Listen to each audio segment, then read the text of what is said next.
तो हेलो जय हिंद दोस्तों, शिवम क्लासेस धनबाद में आपका स्वागत है। तो आशा करते हैं आप लोग अच्छे होंगे, स्वस्थ होंगे और मस्त होंगे।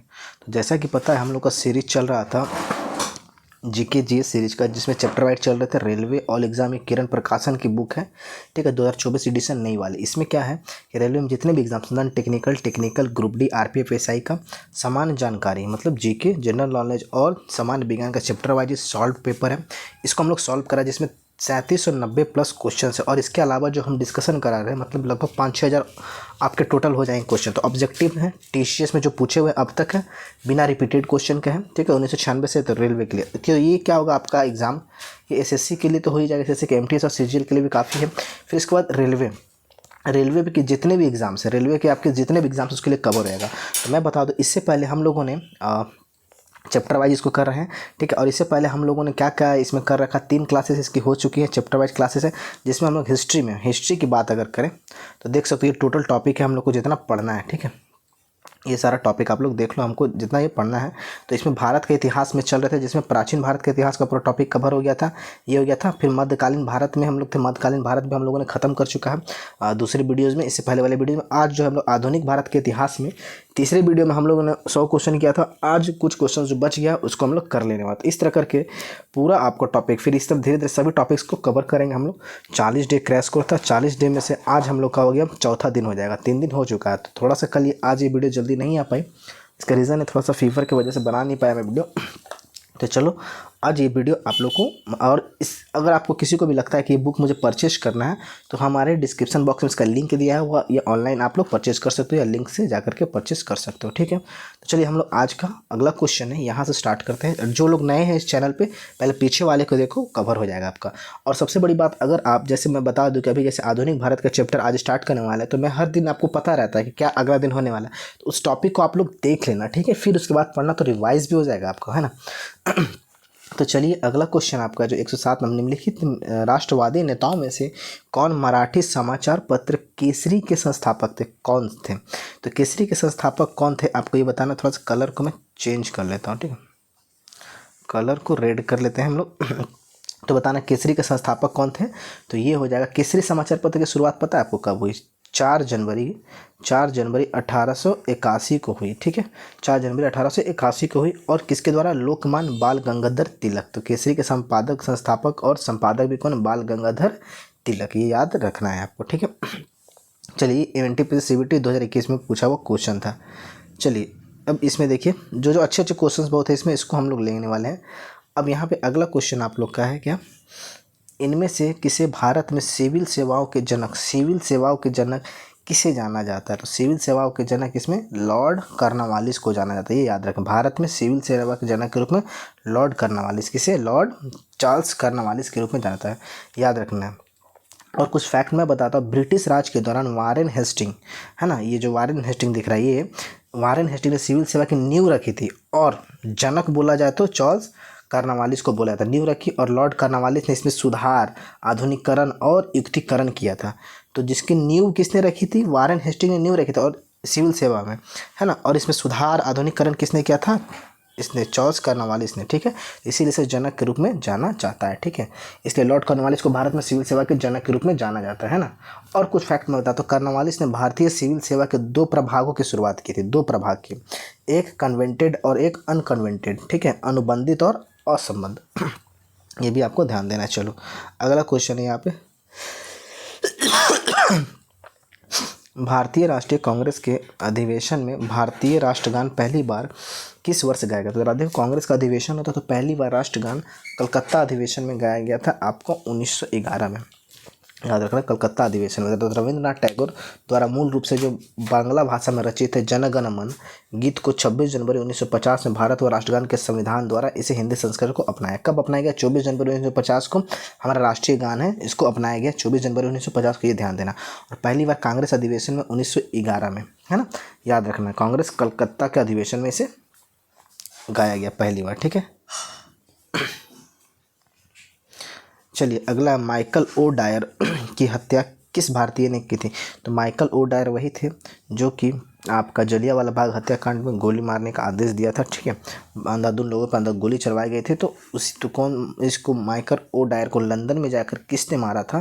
तो उधम सिंह। किसने मारा था? उधम सिंह। उधम सिंह भी उस पार्क में थे जो सबको पानी पिला रहे थे। ऐसा बोला जाता है कि वो पानी पिला रहे थे, उनके सामने ही देखा गया कितने लोग सब मृत्यु। तो उधम सिंह ने प्रण बांधा कि माइकल ओ डायर को ख़त्म करना है किसी भी नियम। तो अब उधम सिंह के बारे में थोड़ा सा जानते हैं। उधम सिंह देखो गदर पार्टी से संबंधित है, एक भारतीय क्रांतिकारी थे जिन्होंने 13 मार्च 1940 को भारत में पंजाब के पूर्व lieutenant governor Michael O'Dwyer के लंदन में गोली मारी। कब मारी थे? 13 मार्च 1940 को। सोच लो, 1919 के बाद लगभग 20-21 साल के बाद उसको लंदन में मारा था। उधम सिंह ने ओ डायर की हत्या 1919 में अमृतसर में हुए जलियांवाला बाग हत्याकांड का बदला लेने के लिए किया था। तो कब मारा था? मारा कब था? तो 13 मार्च 1940 को मारा था। क्यों? जलियांवाला बाग हत्याकांड 1919 जो हुआ था इसके लिए, ठीक है। कहाँ? लंदन में मारे थे एक समारोह के दौरान। चौरी चौरा कांड किस वर्ष हुआ था? तो चौरी चौरा कांड क्या हुआ था? जैसे कि असहयोग आंदोलन के दौरान, है ना, असहयोग आंदोलन जब स्टार्ट हुआ था उस समय बहुत सारे भीड़ क्या उग्र हो गए थे और थाने को जला दिया गया, जिसमें सैंडर्स की हत्या भी कर दी गई थी। चौरी चौरा घटना जो हुआ था 4 फरवरी 1922 को हुआ था। कब हुआ था? 4 फरवरी 1922 को। तो ऑप्शन नंबर इसका 1 तो राइट हो जाएगा, है ना। तो चौरी चौरा की घटना 4 फरवरी 1922 को ब्रिटिश भारत के संयुक्त प्रांत कहाँ हुआ था? उत्तर प्रदेश के गोरखपुर जिले में चौरी चौरा नामक स्थान में थे, जब असहयोग आंदोलन में भाग लेने वाले प्रदर्शनकारियों को बड़ा समूह पुलिस से भिड़ गया था। असहयोग पुलिस पर बल प्रयोग कर रही थी कि असहयोग आंदोलन पे लाठीचार्ज। तो उस समय ये भीड़ गई थी और थाने में आग भी लगा दी गई थी और उसमें थानेदार की मृत्यु भी हो गई थी, ठीक है। तो गांधी जी ने इससे आहत होकर के असहयोग आंदोलन को वापस भी ले लिया था, ठीक है। तो ये ध्यान देना आपको। स्वतंत्र भारत के पहले गवर्नर जनरल कौन थे? जो स्वतंत्र भारत के पहले गवर्नर जनरल तो कौन थे? Lord Mountbatten. अगर पूछता स्वतंत्र भारत के पहले भारतीय गवर्नर जनरल कौन थे? सी राजागोपालाचारी थे। लेकिन क्या पूछा? भारतीय नहीं पूछा। स्वतंत्र भारत के पहले गवर्नर जनरल कौन थे? Lord Mountbatten. इन्हीं के समय भारत और पाक अलग हुआ था, ठीक है। तो स्वतंत्र भारत के प्रथम गवर्नर जनरल कौन थे? लॉर्ड माउंटबेटन थे। वो भारत के अंतिम गवर्नर जनरल और वायसराय भी थे। अंतिम गवर्नर जनरल और वायसराय। उनका कार्यकाल कब था? 1947 से 1948 के बीच, बहुत कम समय का, फरवरी 1947 से जून 1948 के बाद रहा था। और बात आते हैं इनके बाद लॉर्ड माउंटबेटन के बाद कौन? 1948 में सी राजागोपालाचारी को क्या इंडिया का गवर्नर जनरल बनाया गया, ठीक है, याद रखना। और ये भी पूछता है इस पद को धारण करने वाले एकमात्र अंतिम भारतीय भी कौन थे? आपका सी राजागोपालाचारी। उन्होंने पद से त्याग कब दिया? 26 जनवरी 1950 को सी राजागोपालाचारी जी ने। तो ये भी आपको फैक्ट भी पता चलते जा रहा है इससे, ताकि आगे आने वाले क्वेश्चंस में आपको दिक्कत ना हो। चलिए, 20वीं शताब्दी के पहले दशक के दौरान किस स्थान को भारतीय राष्ट्रवाद का नर्व सेंटर, तंत्रिका केंद्र, है ना, 20वीं शताब्दी के पहले दशक के दौरान भारतीय राष्ट्रवाद का तंत्रिका केंद्र किसे माना जाता है? आपको ये बताना है, ठीक है। तो चलिए, तंत्र क्वेश्चन थे हम लोग का 20वीं शताब्दी में तंत्रिका केंद्र पर। तंत्रिका हमारे दिमाग में होता, तंत्रिका तंत्र, ठीक है, तंत्रिका तंत्र कोशिका। तो महाराष्ट्र, बंगाल एवं पंजाब कौन? महाराष्ट्र, बंगाल एवं पंजाब जो था ना, राष्ट्रवाद के अखिल भारतीय नेटवर्क के रूप में सक्रिय थे। कब? कौन? महाराष्ट्र, बंगाल एवं पंजाब, है ना, याद रखो। स्वतंत्र रूप में उभर रहे थे वेस्ट, महाराष्ट्र, बंगाल और, तो इसमें ऑप्शन में क्या है? बंगाल, ठीक है, याद रखना है। 20वीं शताब्दी में ब्रह्म समाज की स्थापना किसने की? ब्रह्म समाज के ब्रह्म समाज की स्थापना राजा राम मोहन राय के द्वारा किया गया और इसके प्रथम प्रधानाचार्य भी थे। कौन? आपका ये Raja Ram Mohan Roy. Option number 2 is the right answer, ठीक है, याद रखना है। कब किया गया था? 1828 ईस्वी में किए थे ब्रह्म समाज की स्थापना की थी। पहले धार्मिक सुधार संगठन और सबसे पहला धार्मिक सुधार संगठन यही था, ठीक है। इसकी स्थापना 20 अगस्त को कलकत्ता में हुई थी। कहाँ पे हुई थी भाई? कलकत्ता में हुई थी। और ब्रह्म समाज के 2 सबसे प्रतिष्ठित नेता थे, देवेंद्र नाथ टैगोर और केशव चंद्र सेन थे। ये ध्यान देना है, इनके 2 प्रतिष्ठित नेता कौन थे? देवेंद्र नाथ टैगोर और केशव चंद्र सेन। और प्रथम प्रधानाचार्य की बात करेंगे तो को राजा राम मोहन आचार्य, और इसी ने स्थापना भी की थी, याद रखना। और ब्रह्म समाज धार्मिक सुधार के पहले महत्वपूर्ण संगठन में से एक था, ठीक है। तो ये हो गया, बहुत इंपॉर्टेंट, हर बार क्वेश्चन में लगभग पूछा ही जाता है। निम्नलिखित में से किसने सबसे पहले आज़ाद हिंद फौज के गठन की कल्पना किसने की? तो याद रखना, बहुत इंपॉर्टेंट, बहुत लोग सुभाष चंद्र बोस को ऑप्शन मारते, लेकिन आज़ाद हिंद फौज की गठन की कल्पना किसने रखी थी? मोहन सिंह रखी थी, जिसको एडॉप्ट बाद में किसने अपने हवाले ले लिया था? सुभाष चंद्र बोस ने, ठीक है, पूरी तरह से ले लिया था, है ना, याद रखना। तो INA जिसको मतलब भारतीय राष्ट्रीय कांग्रेस सेना के विचार की कल्पना, INA INA, Indian national army, है ना, आज़ाद हिंद फौज, भारतीय राष्ट्रीय सेना के विचार की कल्पना सबसे पहले ब्रिटिश भारतीय सेना में एक भारतीय अधिकारी थे, है ना, ब्रिटिश भारतीय सेना में थे, वो ब्रिटिश के सेना में थे, एक भारतीय अधिकारी मोहन सिंह ने सर्वप्रथम की थी। भी याद, बहुत से लोगों को याद नहीं, मोहन सिंह कौन थे, तो ब्रिटिश साम्राज्य में ब्रिटिश अधिकारी एक थे, ब्रिटिश साम्राज्य में एक अधिकारी थे भारतीय मोहन सिंह, कल्पना इन्होंने की थी। उन्होंने पीछे हटने वाली ब्रिटिश सेना में शामिल नहीं होने का फैसला किया, है ना, और इसकी जगह मदद के लिए वे जापान चले गए। ठीक है, याद रखना है। तो इसका ऑप्शन क्या होगा, मोहन सिंह। फिर उसके बाद किसने अपना दिया इसको, सुभाष चंद्र बोस ने। चलिए अब बात करते हैं अगला क्वेश्चन। तो यहाँ पे हम लोग का अगला क्वेश्चन क्या है, कटक निम्नलिखित में से किस प्रख्यात हस्ती से संबंधित है। कटक उड़ीसा में, उड़ीसा के कटक में सुभाष चंद्र बोस जी का जन्म हुआ था, याद रखना। और सुभाष चंद्र बोस के ही जन्म दिवस पे 12 जनवरी को युवा दिवस मनाया जाता है। ठीक है, सुभाष चंद्र बोस, और सुभाष चंद्र बोस जी का जन्म हुआ था 1863 में हुआ था। ठीक है, ये ध्यान देना है आपको।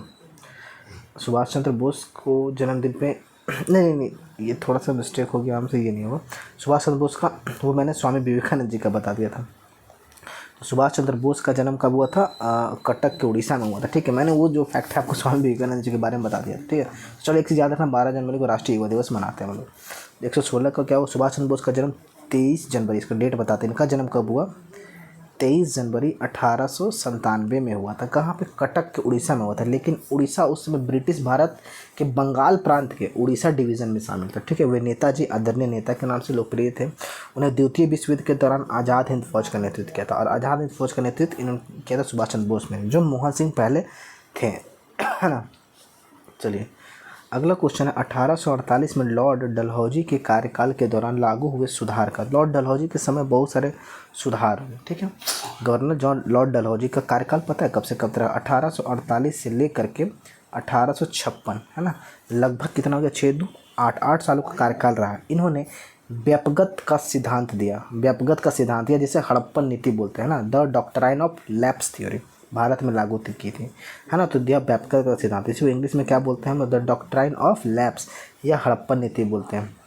इसमें क्या था, देखो, पैतृक वारिस के न होने की स्थिति में, अगर किसी का मान लो पैतृक वारिस नहीं है, कोई बाप उसका बेटा नहीं है, वारिस होने की नई स्थिति में सर्वोच्च सत्ता कंपनी के द्वारा अपने अधीनस्थ क्षेत्र में ब्रिटिश साम्राज्य में मिलाने की नीति थी। इसी को हड़प्पन नीति कहते थे। मतलब अगर किसी का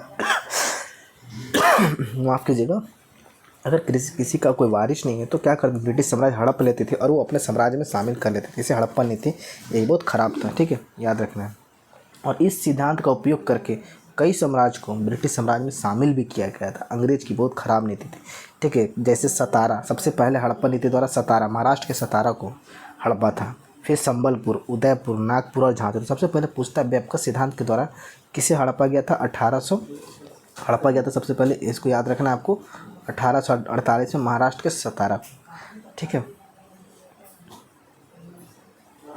पाकिस्तान नाम किस वर्ष गढ़ा गया था, पाकिस्तान नाम, तो मुस्लिम लीग के नेता चौधरी रहमत अली ने 48 जनवरी 1933 को पाकिस्तान नाम की संकल्पना की थी। कब, 1933 को, कब, 28 जनवरी 1933 को किसने, मुस्लिम नेता चौधरी रहमत अली ने पाकिस्तान नाम गढ़ा था। ठीक है, याद रखें। उन्होंने इसे एक संक्षिप्त नाम के रूप में उपयोग करते हुए ब्रिटिश भारतीय राज के 5 उत्तरी क्षेत्र, पंजाब, अफगानिस्तान, कश्मीर, सिंध और बलूचिस्तान के नामों का वर्णन करते हुए एक पैम्पलेट नाउ और नेवर में प्रकाशित भी किया था। ये भी आपको ध्यान देना है।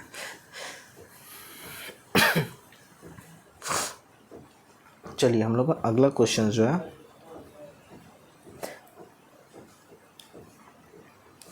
महात्मा गांधी ने किस पुस्तक में लिखा है कि भारत में ब्रिटिश शासन भारतीय द्वारा किए गए विस्तृत सहयोग का परिणाम था। भारतीय द्वारा किए गए विस्तृत सहयोग का परिणाम था, किस में लिखा है, महात्मा गांधी के द्वारा हिंद स्वराज में, है ना।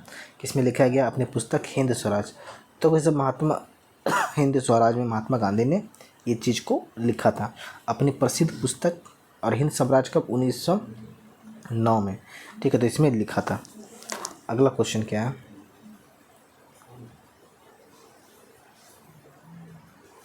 अखिल भारतीय मुस्लिम लीग ने लाहौर प्रस्ताव को किस वर्ष अंगीकृत किया था। तो कब किया गया था? 1940 में लाहौर प्रस्ताव, है ना। तो पाकिस्तान प्रस्ताव, जिसे लाहौर प्रस्ताव के रूप में भी जाना था, तो लाहौर प्रस्ताव को पाकिस्तान प्रस्ताव के रूप में भी जाना जाता है, का मसौदा अखिल भारतीय मुस्लिम लीग द्वारा तैयार किया गया था और फिर औपचारिक रूप से 23 मार्च 1940 को लाहौर में आयोजित इसके 3 दिवसीय सत्र के समय पारित भी किया गया था। ठीक है, याद रखना 1940 में लाहौर प्रस्ताव या पाकिस्तान प्रस्ताव भी बोलते हैं, मुस्लिम लीग के द्वारा रखा गया था ना। आंदोलन को अगस्त क्रांति के रूप में भी जाना जाता है। किस आंदोलन को अगस्त क्रांति के रूप में भी जाना जाता है? तो भारत छोड़ो आंदोलन। कब हुआ? 1942 में। 1942 के भारत छोड़ो आंदोलन को अगस्त आंदोलन या अगस्त क्रांति के रूप में भी जाना जाता है, क्योंकि इसे महात्मा गांधी द्वारा कब 8 अगस्त 1942 को बम्बई में अखिल भारतीय कांग्रेस पार्टी के सत्र में आरंभ किया गया था, है ना। और इसी समय ऑपरेशन जीरो आवर के अंतर्गत सभी महत्वपूर्ण नेताओं ने ब्रिटिश भारत की सरकार द्वारा गिरफ्तार कर लिया गया। उस समय जब ये बहुत आंदोलन उग्र हो गया था, असहयोग आंदोलन, है ना, तो मतलब भारत छोड़ो आंदोलन, तो उस समय ऑपरेशन जीरो आवर चलाया गया था अंग्रेजों के द्वारा। सभी नेताओं को क्या कहते हैं? ब्रिटिश भारत सरकार द्वारा गिरफ्तार कर लिया गया था। ठीक है, और इसी मतलब भारत छोड़ो आंदोलन में महात्मा गांधी ने नारा दिया था, करो या मरो का। ठीक है, महात्मा गांधी ने किस अधिनियम के विरोध में लोगों से 6 अप्रैल 1919 को एक दिन के लिए अहिंसक विरोध दर्शाने को कहा?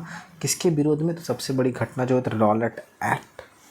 तो रॉलेट एक्ट, जिसे एक ब्लैक एक्ट के नाम से भी जाना जाता है, इसका आंसर तो पहले रॉलेट एक्ट का कुछ बताते हैं। देखो, रॉलेट एक्ट था ना, जिसे एक ब्लैक एक्ट के नाम से भी जाना जाता था। कब? मार्च 1919 में ब्रिटिश सरकार द्वारा पारित कठोर कानून से जुड़ा था। इसके विरोध में महात्मा गांधी ने 6 अप्रैल 1919 को एक राष्ट्रव्यापी सत्याग्रह, मतलब शांतिपूर्ण सविनय अवज्ञा आंदोलन की शुरुआत। तो सविनय अवज्ञा आंदोलन की शुरुआत कब हुई थी? 1919 में, जो अहिंसक था। ठीक है, शुरू किया, लाखों भारतीयों ने इस आंदोलन का समर्थन भी किया था। ठीक है, राजा राम मोहन राय के विचारों के प्रचार प्रसार के तत्वबोधिनी सभा की स्थापना इसमें से किसने किए थे? तत्वबोधिनी सभा की स्थापना राजा राम मोहन के किसने की थी? आपका देवेंद्रनाथ टैगोर ने किया था। तो याद रखना, तत्वबोधिनी सभा की स्थापना देवेंद्रनाथ टैगोर के द्वारा किया गया। किसके द्वारा? देवेंद्रनाथ टैगोर के द्वारा तत्वबोधिनी सभा की स्थापना की थी। तत्वबोधिनी सभा ने राजा राम मोहन राय को कार्यों के आगे बढ़ाने के लिए स्वयं को समर्पित कर दिया गया था। किसमें? तत्वबोधिनी सभा ने। ठीक है, और इसकी स्थापना कब हुई? 6 अक्टूबर 1839 को। ठीक है, ये भी आपको ध्यान देना है। दोस्तों, मज़ा आ रहा है आप लोगों को? अगर सेशन अच्छा लग रहा है तो एक बार लाइक कर दो, या थोड़ा सा वीडियो को पॉज करो, थोड़ा सा आत्मा करे तो लाइक कर दो। ठीक है, थोड़ा सा परमात्मा से डर हो जाए, है ना। तो चलो, पाकिस्तान राष्ट्रीय क्वेश्चन नंबर 1, उस पंजाबी मुसलमान का नाम बताइए जो कैम्ब्रिज का छात्र था और जिसने 1933 में पाकिस्तान नामक चौधरी रहमत अली, देखो क्वेश्चन कैसे घुमाया। चौधरी रहमत अली, है ना, कैम्ब्रिज का छात्र था और पंजाबी मुसलमान था, है ना, मुस्लिम लीग का था। तो पाकिस्तानी राष्ट्रीय आंदोलन द पाकिस्तान नेशनल मूवमेंट की स्थापना 1933 में रहमत अली चौधरी ने की थी, एक अलग मुस्लिम देश बनाने के लिए, है ना, याद रखना। इसलिए लाहौर प्रस्ताव भी लाया गया था। वह कपड़ा कौन सा है जिसे भारत के स्वतंत्रता संग्राम के प्रतीक के होने का गौरव है? रेशम, खादी। कौन है भाई? तो खादी, है ना। या महात्मा गांधी ने खादी को राष्ट्रवाद, आत्मनिर्भर एवं समानता के प्रतीक के रूप में भी पुनर्जीवित किया था। ठीक है, खादी को भारतीय स्वतंत्रता का कपड़ा कहा जाता है, याद रखना। किसे? भारतीय स्वतंत्रता का कपड़ा, है ना। याद है आपको, ब्रिटिश कपड़ों की होली भी जलाई गई थी, है ना, स्वदेशी अपना। तो तब से फिर भी स्वदेशी कहाँ है? अभी भी हम लोग बाहर के देशों चीज़ों को ज़्यादा अडॉप्ट कर रहे हैं। तो भारत में वंदे मातरम नामक पत्रिका की स्थापना किसने की? वंदे मातरम नामक पत्रिका की, आप लोग बताओ जल्दी से, किसने की? बिपिन चंद्र पाल, है ना, बिपिन चंद्र पाल। तो वंदे मातरम नामक अंग्रेजी भाषा के समाचार पत्र की स्थापना किसने की? अंग्रेजी में किसने की? 1905 में। 1905 में भारत में हुई थी और किसने की थी? यह बिपिन चंद्र पाल। यह सर्वप्रथम 1906 में बिपिन चंद्र पाल द्वारा प्रकाशित किया गया। स्थापना 1905 में हुआ और प्रकाशित 1906 में बिपिन चंद्र पाल के द्वारा किया गया। इसे बाद में श्री अरविंद घोष द्वारा संपादित किया गया। श्री अरविंदो घोष द्वारा बाद में, पहले बिपिन चंद्र पाल ने प्रकाशित किया, फिर अरविंदो घोष द्वारा क्या किया? संपादित किया गया। ठीक है, ये भी ध्यान देना, संपादित, प्रकाशित। 1905 में क्या हुआ?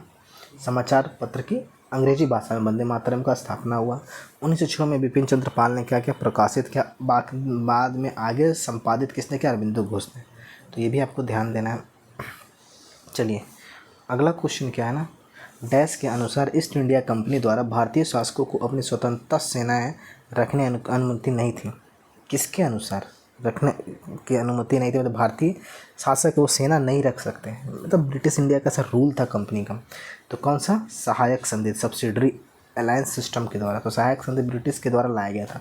देखो क्या होता था, सहायक संधि मूल रूप से ब्रिटिश ईस्ट इंडिया कंपनी एवं भारतीय रियासतों के बीच एक संधि थी। ब्रिटिश ईस्ट इंडिया कंपनी और भारतीय रियासत के बीच एक संधि थी, ठीक है।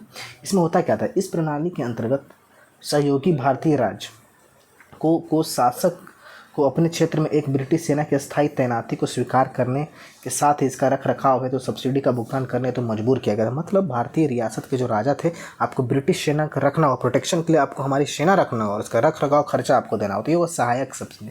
मतलब सोच रहे हो यार, उसकी सेना ना रखे आपको मेरी सेना रखना खर्चा भी, तो ये कैसा था। इसे लॉर्ड वेलेस्ली द्वारा तैयार किया। किसके द्वारा, लॉर्ड वेलेस्ली। तो सहायक संधि लॉर्ड वेलेस्ली के द्वारा तैयार किया गया था, याद रखना। तो ये भी आपको ध्यान देना है।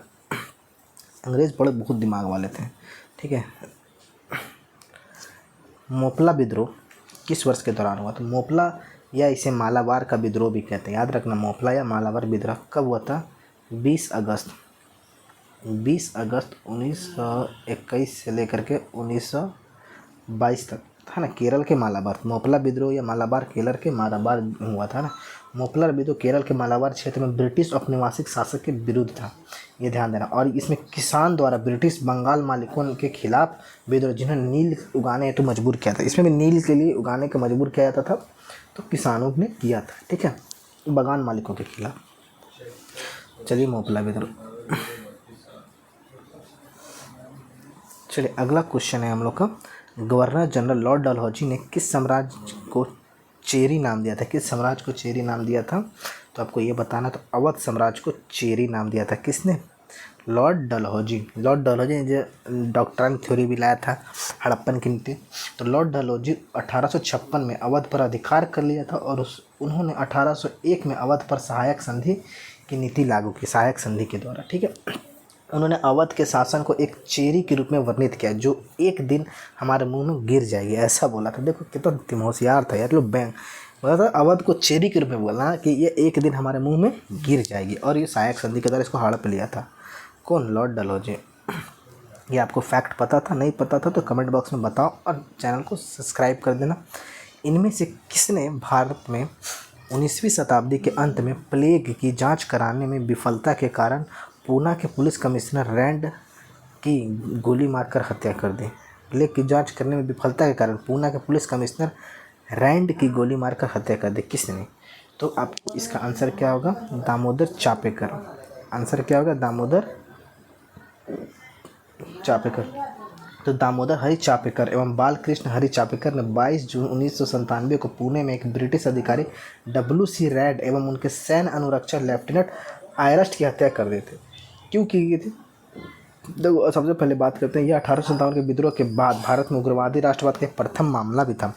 तो दामोदर चापेकर ने हत्या कर दी थी, ये ध्यान देना है आपको। बहुत अच्छा क्वेश्चन है, कहाँ पूछा गया था, CBT NTPC का क्वेश्चन यार बहुत तगड़ा तगड़ा था, लेकिन ठीक है, हवा भी नहीं लग रहा था बहुत क्वेश्चन। गांधी जी के गिरफ्तार होने के बाद धरासन सॉल्ट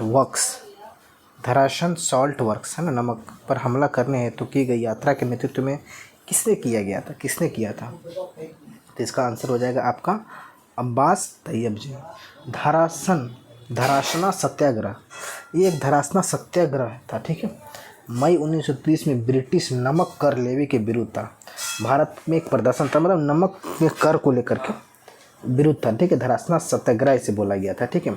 महात्मा गांधी ने धरासना सॉल्ट वर्क्स पर धरना प्रदर्शन की।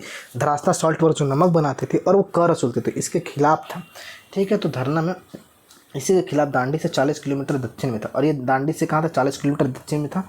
इसी को उब करके मतलब महात्मा गांधी ने जो दांडी मार्च भी निकाला था ना, लेकिन ब्रिटिश भारत की सरकार द्वारा पहले ही गिरफ्तार कर लिया गया था ना। और ये ध्यान देना, इसमें नेतृत्व किसने किया था, हमला करने हेतु किसकी यात्रा नेतृत्व किया गया था, तो अब्बास तैयब जी एवं सरोजिनी नायडू जैसे अन्य नेताओं ने धरासना सत्याग्रह का नेतृत्व किया था। तो अब्बास तैयब जी और सरोजिनी नायडू रहता तो वो भी ऑप्शन मारते हैं, ठीक है।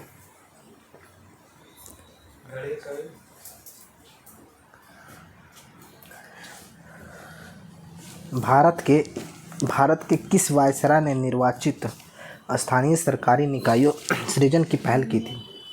किसने की थी? लॉर्ड रिपन ने। तो लॉर्ड रिपन को भारत में स्थानीय स्वशासन के जनक, लॉर्ड रिपन को स्थानीय स्वशासन के जनक, पुलिस के जनक लॉर्ड कर्नवालिस को जाना जाता है। यूनिवर्सिटी बिल किसके द्वारा आ गया था? लॉर्ड कर्जन के द्वारा लाया गया था। तो लॉर्ड रिपन को स्थानीय स्वशासन के जनक के रूप में जाना जाता है। उन्होंने वर्ष 1882 भारतीय स्थानीय स्वशासन की नींव भी रखी थी, ये याद रखना है आपको, ठीक है। चलो अच्छा, लॉर्ड रिपन के द्वारा और एक था, उन्होंने 1878 में अलोकप्रिय वर्नाकुलर प्रेस एक्ट भी निरस्त कर दिया था। वर्नाकुलर एक्ट जो आया था ना, मतलब पत्रकार पे निबंध लगा दिया गया था, तो वर्नाकुलर प्रेस एक्ट को निरस्त करने वाले थे लॉर्ड रिपन। ये अच्छा काम किया था लॉर्ड रिपन। सिपाही विद्रोह के दौरान गवर्नर जनरल कौन था? सिपाही मतलब 1857 क्रांति विद्रोह। तो सिपाही विद्रोह के समय कौन था? लॉर्ड कैनिंग थे। सिपाही विद्रोह के समय लॉर्ड कैनिंग थे। 1857 के समय पूछता, 1857 क्रांति के समय लॉर्ड गवर्नर जनरल कौन था? तो लॉर्ड कैनिंग थे। 1857 क्रांति कब शुरुआत हुई? 10 मई को, डेट पूछता है, 10 मई को हुआ था। ये भी आपको ध्यान देना है इस चीज़ को, ठीक है। तो कौन थे? लॉर्ड का सिपाही विद्रोह 1857 की क्रांति के समय गवर्नर जनरल लॉर्ड कैनिंग थे। सिपाही विद्रोह है ना, याद रखना है। भारत का प्रथम वायसराय भी बोलेगा तो लॉर्ड कैनिंग थे, और इसी के शासनकाल में 1857 की क्रांति हुई थी। चलिए अगला क्वेश्चन, 1857 के प्रथम स्वतंत्रता संग्राम के दौरान कानपुर क्षेत्र ने अंग्रेज शासन का विरोध करना शुरू किया। कानपुर देखो, हर जब 1857 के विद्रोह हो रहा था तो हर क्षेत्र से लोग विद्रोह कर रहे थे, अलग अलग से अलग अलग नेता थे। ये भी हमको पढ़ना कहाँ कहाँ से। तो कानपुर क्षेत्र से विद्रोह करना स्टार्ट हुआ, जहाँ नाना साहब ने कहा, कानपुर से नाना साहब है ना, नाना साहब ने हिला डाला था अंग्रेजों को। तो नाना साहब डैश स्थित महल को इसके मुख्यालय के रूप में प्रयोग किया था। किसके मुख्यालय? तो याद रखना है आपको, दादा भाई नाना साहब ने कौन सा होगा? ये बीबी घर। कौन? बीबी घर। तो नाना साहब मूल नाम था उनका धोतू पंत। अच्छा याद रखना, नाना साहब का जो मूल नाम है ना, धोतू पंत था, ठीक है। और नाना साहब ने अंतिम मराठा पेशवा बाजीराव द्वितीय के दत्तक पुत्र भी थे। नाना साहब के नेतृत्व में कानपुर में 1857 का प्रथम स्वतंत्रता संग्राम। तो पूछेगा कानपुर से 1857 क्रांति स्टार्ट की थी नाना साहब ने, दौरान शासन का विद्रोह करने के लिए विद्रोह होता है। कौन से मुख्यालय के रूप में प्रयोग किया था? बीबी घर, ठीक है, ये भी ध्यान देना है। चलिए 1876 में भारत का राष्ट्रीय आय का प्रथम आकलन किसने तैयार किया? तो दादा भाई नौरोजी। दादा भाई नौरोजी, ये आपको याद रखना है, दादा भाई नौरोजी ने। अर्थशास्त्र के बहुत ही अच्छे जानकार थे दादा भाई नौरोजी, जिसे प्यार से भारत का ग्रैंड ओल्ड मैन, दादा भाई नौरोजी को ग्रैंड ओल्ड मैन के नाम से जाना जाता है। 1876 में राष्ट्रीय आय का पहला आकलन, मतलब पर व्यक्ति आय, इन्होंने निकाला था, ठीक है। उन्हें पहले कृषि उत्पादन के मूल्य का अनुमान लगाकर और फिर गैर कृषि उत्पादन के रूप में एक निश्चित प्रतिशत जोड़कर राष्ट्रीय आय का अनुमान लगाया था, ठीक है, पहला। तो आपको बताना प्रति व्यक्ति आय उन्होंने कितना आकलन लगाया था, ये कमेंट बॉक्स में आप लोग जरूर बताएं, ठीक है। अगर जो लोग रेगुलर कर रहे हैं वो कमेंट करेंगे, जो नहीं कर रहे वो नहीं करेंगे।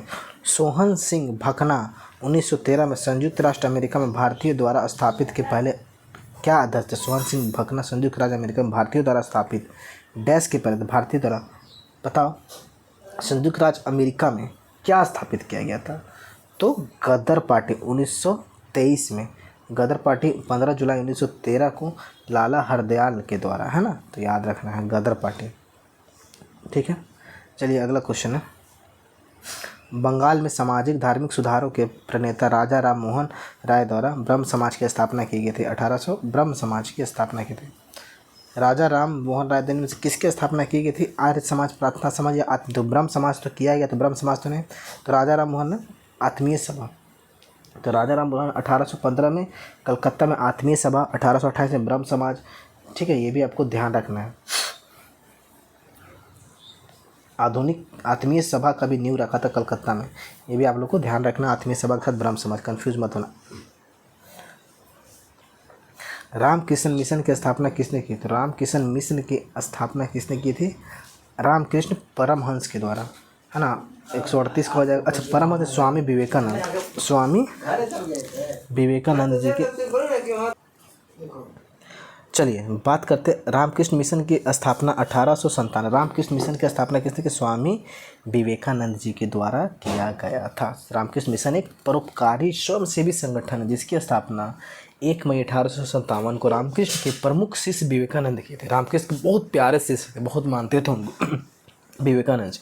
इसका मुख्यालय कोलकाता के निकट पश्चिम बंगाल के हावड़ा के बेलूर मठ में है ना, बहुत फेमस है, अभी नदी के किनारे बेलूर मठ, कभी घूमने जाना, मैं गया हूँ वहाँ पे, और वहाँ पे आप लोग को बैठा के मतलब बहुत अच्छे ढंग से वहाँ का खिचड़ी खिलाया जाता है, मतलब एक नाश्ता होता है खिचड़ी जैसे, बहुत अच्छा होता है, आप खाना एक बार, ठीक है। यह वेदांता के प्राचीन हिंदू दर्शन का भंग है, ठीक है, बहुत। तो आप लोग कभी जाना, इस जगह घूमो, घूमने का जगह है, पार्क वार्क नहीं, ये सब जगह जाओ आप, ऐतिहासिक स्थल, तो पता चलेगा ना हम जिनके बारे में पढ़ रहे हैं उनकी जीवनी क्या रही, कैसे वो हम लोग को मतलब मदद मिला, बहुत सारी चीज़। तो समाज में ऐसे ही सुधार अभी नहीं आया। राजा राम मोहन राय के ठीक बाद ब्रह्म समाज का नेतृत्व, सबसे पहले देखो राजा राम मोहन राय ब्रह्म समाज की स्थापना की, आत्मीय सभा, तो ब्रह्म समाज का नेतृत्व किसने किया इनके बाद, है ना, तो किसने किया, देवेंद्रनाथ टैगोर। देखो जब ब्रह्म समाज की स्थापना उसमें देवेंद्रनाथ टैगोर भी थे, शामिल थे, ठीक है। तो उस संभाल लिया किसने, देवेंद्रनाथ टैगोर ने। 1833 में राजा राम मोहन राय की मृत्यु के बाद ब्रह्म समाज धीरे धीरे कई संप्रदायों में विभाजित हो गया, तो महर्षि देवेंद्रनाथ टैगोर ने आदि ब्रह्म समाज की स्थापना की। ये ध्यान देना, ब्रह्म समाज के बाद क्या नाम रखा, आदि ब्रह्म समाज, देवेंद्रनाथ टैगोर ने ब्रह्म समाज की स्थापना कर दी। तो क्वेश्चन कैसे घूमता है, रटना नहीं। अभी चौरी चौरा कांड पढ़ा, तो चौरी चौरा कांड किस वर्ष 1922 में हुआ था। 5 फरवरी 1922 को संयुक्त गोरखपुर के जिले में चौरी चौरा हुआ था। असहयोग आंदोलन में भाग लेने के लिए प्रदर्शनकारी हिंसा भिड़ गए थे, जिस कारण पुलिस को गोलियां चलानी पड़ी, जिसके फलस्वरूप 3 नागरिक और 23 पुलिसकर्मी की मौत भी हुई थी। कितना पुलिसकर्मी, 23 पुलिसकर्मी की मौत भी हो गई थी। इस घटना के परिणाम स्वरूप ने गांधी जी ने अपना असहयोग आंदोलन को वापस ले लिया। 12 फरवरी 1922 को स्टार्ट कब हुआ, चौरी चौरा घटना का 5 फरवरी को, 7 दिन बाद 12 फरवरी 1922 को वापस ले लिया गया।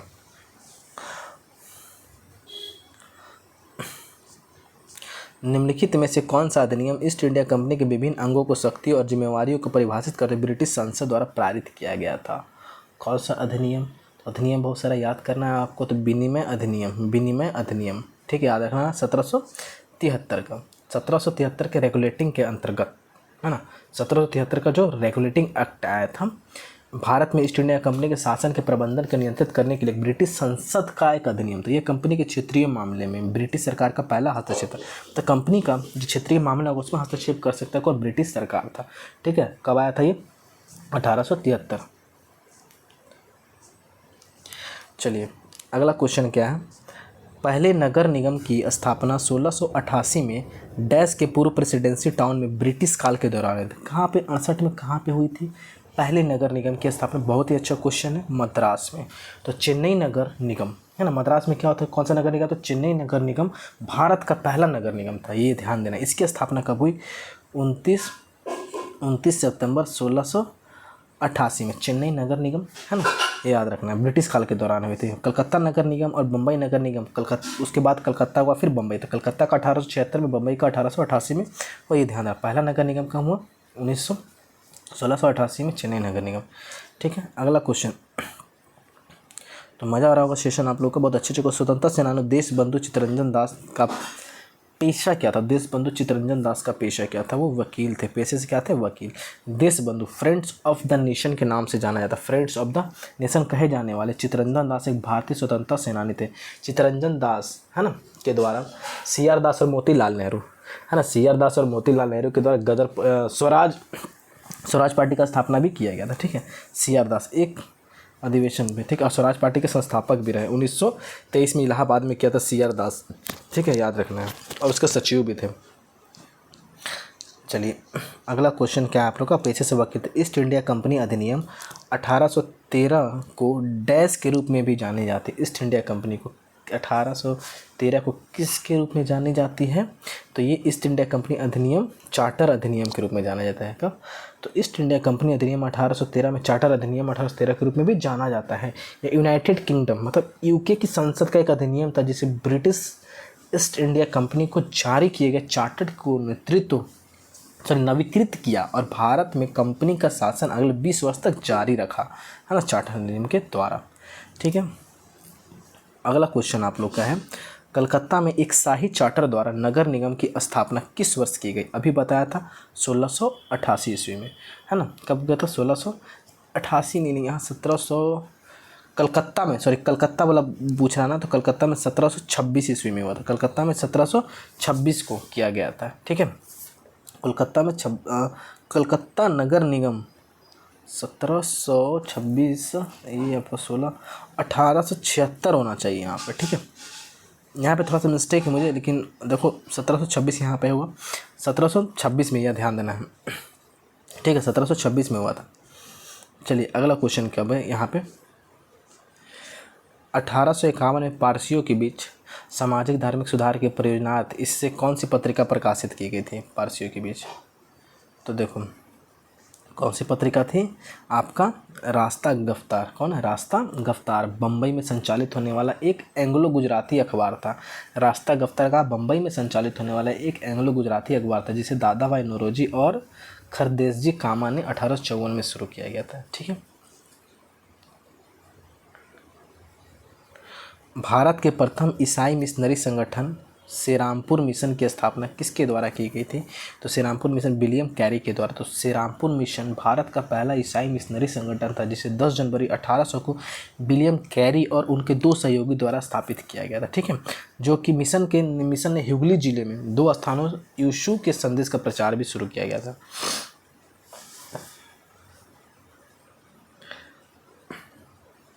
चलिए अगला क्वेश्चन थोड़ा सा बड़ा है, इसलिए इसको छोड़ दूँ। भारत के स्वतंत्रता संग्राम से संबंधित निम्नलिखित में से कौन सी घटनाओं से घटित होने के वर्ष से सुमेलित है?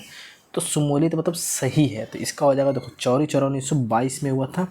परिमाण, महात्मा गांधी ने राष्ट्रीय स्तर पर असहयोग आंदोलन रोक दिया था, ये सही है ना, 12 फरवरी 1922 को रोक दिया गया था। ठीक है, अगला क्वेश्चन क्या है आप लोग का? अगला क्वेश्चन 1867 में बम्बई में आत्माराम पांडुरंग द्वारा प्रार्थना समाज, किसके द्वारा? प्रार्थना समाज की स्थापना की गई थी। ठीक है, याद रखना है आपको। प्रार्थना 31 मार्च 1867 को आत्माराम पांडु द्वारा प्रार्थना समाज की स्थापना की, जिसका उद्देश्य क्या था? ईश्वर में विश्वास करना और केवल एक ही ईश्वर की पूजा करना। ठीक है, अगला क्वेश्चन के, भारत के कुछ शैक्षणिक संस्थान महात्मा गांधी के अंग्रेजों के साथ असहयोग के आह्वान की प्रतिक्रिया स्थापित किए गए थे। निम्नलिखित में कौन सा संस्थान उनमें से एक नहीं है? एक नहीं है, कौन? श्रीरामपुर कॉलेज वो नहीं है। ठीक है, ये ध्यान देना, बाकी सारा था आपका। गुजरात विद्यापीठ था, जामिया इस्लामिया था, श्रीरामपुर कॉलेज नहीं था। आर्य समाज के संस्थापक कौन थे? तो आर्य समाज के संस्थापक आपके ईश्वरचंद विद्यासागर होगा कि दयानंद सरस्वती। आर्य समाज के हिंदू सुधार समिति, जिसकी स्थापना स्वामी दयानंद सरस्वती ने किया था। किसने? दयानंद। कहाँ पे? बम्बई में की गई थी। अब 1875 ईस्वी बम्बई में किया। वो एक सन्यासी थे जिन्होंने वेदों का प्रचार पर, आर्य समाज का मेन मोटो क्या था? वेदों की ओर लौटो का नारा भी दिया था। किसने? दयानंद सरस्वती ने वेदों की ओर लौटे। स्वामी दयानंद सरस्वती को भारत का मार्टिन लूथर किंग कहा जाता है। याद रखना, स्वामी दयानंद सरस्वती को भारत का मार्टिन लूथर किंग भी कहा जाता है। दो कितने अच्छे अच्छे फैक्ट है इसमें आपको मिल रहे हैं। भारत के किस गवर्नर जनरल को व्यापकत मतलब हड़प्पन नीति? तो लॉर्ड डलहौजी। ये भी बार बार पढ़ने में बहुत बार चूक किया। व्यापकन का सिद्धांत डॉक्टर लेप्सी लॉर्ड डलहौजी के द्वारा। तो सबसे पहले इसके द्वारा किस राज्य को हड़पा था? सतारा को हड़पा था। ठीक है, 1850 में अंग्रेजों ने डैश की अवधारणा पेश की, जिससे भारतीय अर्थव्यवस्था की संरचना को काफ़ी प्रभावित किया, है ना। कौन सा? तो भारत में रेलवे की शुरुआत, जो रेलवे की शुरुआत की ना, भारत की अर्थव्यवस्था में मजबूती आई। तो रेलवे की शुरुआत 1830 दशक के, कब हुआ? 1830 के दशक में। ठीक है, ये आपको ध्यान देना है। चलिए अगला क्वेश्चन, अब ज़्यादा नहीं है ना, ये खत्म। प्रथम होम रूल लीग की स्थापना किसके द्वारा की गई है? प्रथम भारतीय होम रूल लीग की स्थापना बाल गंगाधर तिलक, किसके द्वारा? बाल गंगाधर तिलक के द्वारा अप्रैल 1916 के बेलगाम में की गई। 1916 बेलगाम में की गई। सितंबर 2016 में मद्रास ने एनी बेसेंट द्वारा एक होम रूल लीग की शुरुआत की गई थी। ठीक है, ये ध्यान देना है। चलिए अगला क्वेश्चन, निम्नलिखित में किसे व्यापक रूप से 1942 में भारत छोड़ो आंदोलन के दौरान ग्वालियर टैंक मैदान बम्बई में भारतीय राष्ट्रीय ध्वज फहराने का? सबसे पहले किसने? अरुणा आसिफ अली को बम्बई में ग्वालियर टैंक के पास ध्वज फहराने के रूप में जाना जाता है भारत छोड़ो आंदोलन के दौरान। तो अरुणा आसिफ अली को 1942 के भारत छोड़ो आंदोलन के दौरान बम्बई के ग्वालियर टैंक मैदान में भारतीय राष्ट्रीय कांग्रेस का झंडा फहराने के लिए व्यापक रूप से याद किया जाता है। अरुणा गांगुली के रूप में जन्मी। वह एक भारतीय स्वतंत्रता कार्यकर्ता थी। उन्होंने 1997 में मरणोपरांत भारत रत्न से, 1997 में इन्हें भारत रत्न से मरणोपरांत भारत रत्न सम्मानित किया गया। ठीक है, चलिए अब क्वेश्चन अगला है,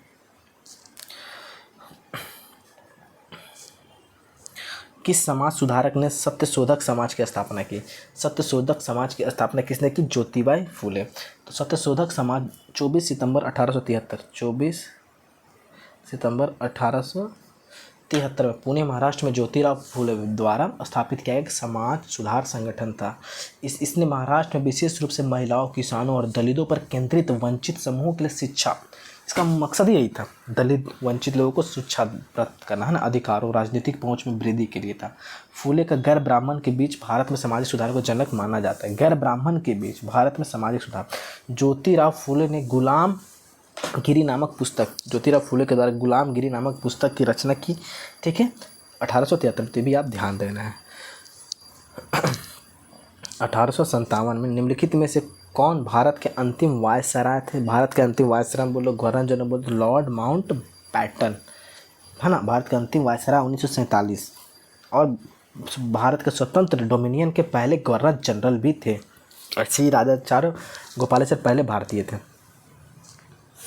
विश्वविद्यालय अनुदान आयोग, विश्वविद्यालय अनुदान आयोग यूजीसी, है ना। यूनिवर्सिटी ग्रांट कमीशन, है ना, यूनिवर्सिटी ग्रांट कमीशन का शुभारंभ किसने किया? यूजीसी का।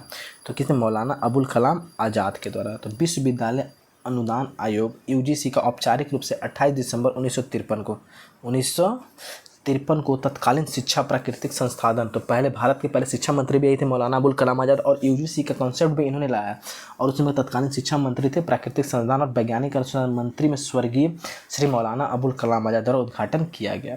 ठीक है, और एक चीज़ याद रखना, यूजीसी औपचारिक रूप से नवंबर 1956 में संसद में एक अधिनियम के माध्यम से भारत सरकार का एक वैधानिक निकाय के रूप में स्थापित किया गया। 53 में आया, ठीक है, इसका लाया गया, फिर उसको 56 में अपना दिया गया, लागू किया गया। चलिए, एनी बेसेंट ने बनारस में सेंट्रल हिंदू कॉलेज की स्थापना की, जिसे बाद में सेंट्रल किसी कॉलेज को बाद में किसे सौंप दिया गया? तो मदन मोहन मालवीय को सौंप गया। तो सेंट्रल बनारस में सेंट्रल हिंदू कॉलेज की स्थापना किसने की थी? सबसे पहले एनी बेसेंट, जिसे बाद में सौंप दिया गया किसे? मदन मोहन मालवीय को। तो एनी बेसेंट ने 1898 में वाराणसी में सेंट्रल हिंदू कॉलेज की स्थापना की थी, जिसे बाद में उन्होंने मदन मोहन मालवीय को सौंप दिया। और मदन मोहन मालवीय ने 1916 में क्या किया? एनी बेसेंट के सहयोग से बनारस हिंदू विश्वविद्यालय की स्थापना की। 1916 में इन्होंने, मदन मोहन मालवीय ने 1916 में बनारस हिंदू विश्वविद्यालय, और 1889 में सेंट्रल हिंदू कॉलेज था। ठीक है, ये भी आपको ध्यान देना है। प्रसिद्ध हस्ती और उनसे संबंधित संगठन का सही चयन करें। सही संयोजन कौन सा है इनमें से? तो इनमें से देखो, पुनः सार्वजनिक सुभाष चंद्र बोस ऐसा नहीं था। Hindustan Socialist Republic, Annie Besant, ये भी गलत है। थियोसॉफिकल सोसाइटी का तो ये भी नहीं होगा। विलियम सत्यशोधक समाज ज्योतिबाई फूले, अभी पढ़े थे, तो ये सही है आपका। निम्नलिखित में से किसने राजस्थान में जोधपुर के निकट स्थित खेजड़ी गांव में खेजड़ी पेड़ों की सुरक्षा के लिए राजस्थान में खेजड़ी गांव में 363 अन्य लोगों के साथ अपने जीवन का बलिदान? सबसे पहला चिपको मूवमेंट का बोला जाता है, तो राजस्थान का यही हुआ था सबसे। ठीक है, तो किसने किया था? अमृता देवी बिश्नोई ने, है ना। अमृता देवी बिश्नोई द्वारा ना खेजड़ी जिले में, राजस्थान के खेजड़ी जिले में अमृता देवी बिश्नोई ने अपनी 3 बेटी आंसू, रत्नी और भागू के साथ खेजरीली नामक वृक्ष की, किस वृक्ष? खेजरली नामक वृक्ष की रक्षा के लिए अपने जीवन का बलिदान दिया। राजस्थान के मरवाड़ के खेजरली नामक स्थान पर जोधपुर के महाराजा द्वारा काटे जा रहे थे, और जोधपुर के महाराजा काटे जा रहा था। ठीक है, काटे जा रहे पेड़ों को बचाने के लिए 1730 में वे मारी गई थी। सोच रही है, पहले सबसे पहला चिपको मूवमेंट का कॉन्सेप्ट इन्होंने दिया था, अमृता देवी बिश्नोई। सोच लो, 3 बेटियों के साथ, और उस समय के महाराजा कैसे बेवकूफ़ आदमी थे, जोधपुर के महाराजा, जो पेड़ को काट रहे थे।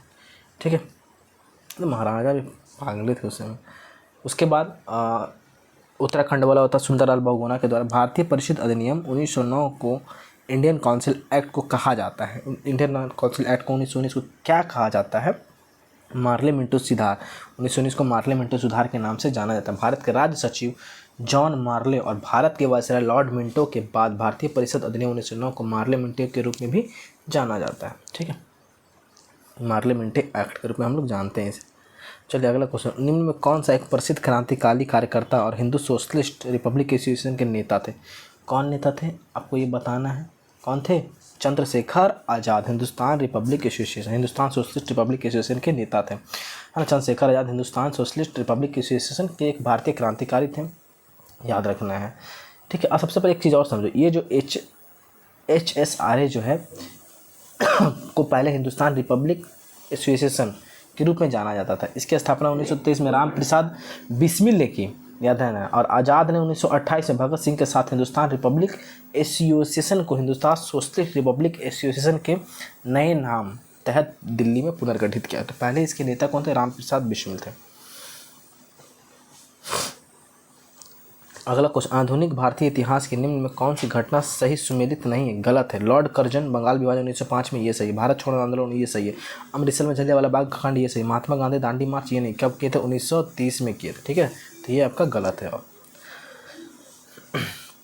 चलिए, भारत में आपातकाल की घोषणा किस वर्ष की गई थी? भारत में आपातकाल की घोषणा किस वर्ष की गई थी? तो अनुच्छेद 352। आपातकाल कब होता है? अनुच्छेद 352 के तहत कब किया गया? 1975 में, है ना। जब 1975 में जब बाहरी आक्रमण या सशस्त्र विद्रोह से भारत या उसके किसी हिस्से की सुरक्षा खतरा हो, तो 1975 में देखो हुआ क्या था? आपातकाल आता है।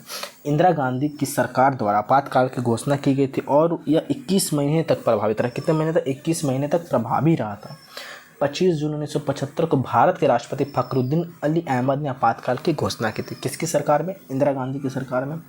उस समय राष्ट्रपति कौन थे? फखरुद्दीन अली अहमद। घोषणा कब किया था? 25 जून 1975 को राष्ट्रपति घोषणा करता है इसका। चलिए, अगला क्वेश्चन क्या है आपका? जलियांवाला बाग हत्याकांड से ठीक पहले कौन सी महत्वपूर्ण घटना हुई थी? जलियांवाला बाग हत्याकांड 1919 में हुआ था। उससे पहले कौन सी घटना हुई थी आपको ये बताना है। तो कौन सी घटना? सांप्रदायिक पुरस्कार, साइमन कमीशन 1922 में, रौलट एक्ट अधिनियम 1917 में। ठीक है। जलियांवाला बाग 1919 से पहले कौन हुए थे? असहयोग आंदोलन 1922 में हुआ था।